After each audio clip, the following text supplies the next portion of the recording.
La deuxième édition de la Lake Parade faisait partie du programme des 51e Fêtes de Genève. On peut noter que la manifestation était ouverte à tous et que le public s'est montré très réceptif à cet événement qui a réuni près de 120 000 personnes.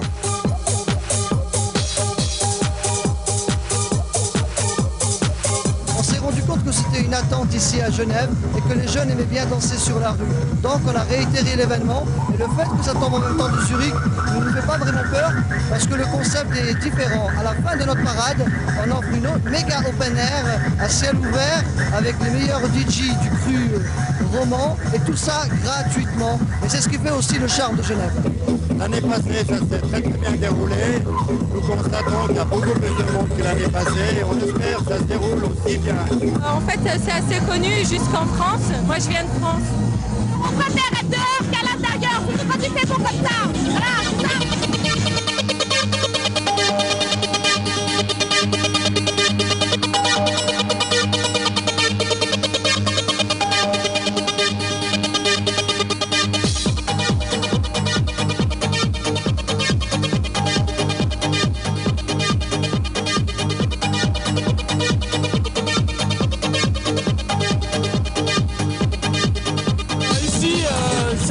C'est tout nouveau.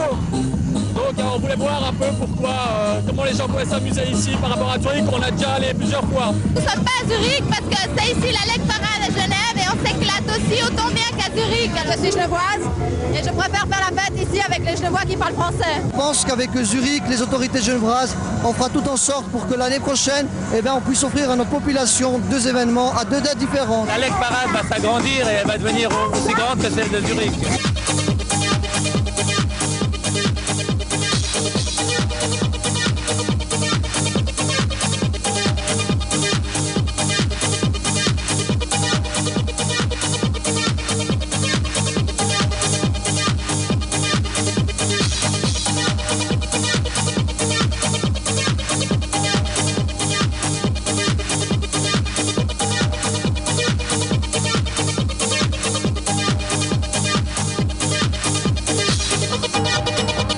Ce n'est pas évident d'avoir la Street Parade comme concurrent, mais on peut dire que les romans ont prouvé qu'ils existaient et qu'un open air techno gratuit vaut bien une méga rave alémanique. En discutant avec les organisateurs de la Lake et de la Street Parade, on a appris que le fait qu'ils aient eu lieu le même jour n'était qu'une malheureuse coïncidence et qu'ils feraient tout l'année prochaine pour organiser des dates séparées.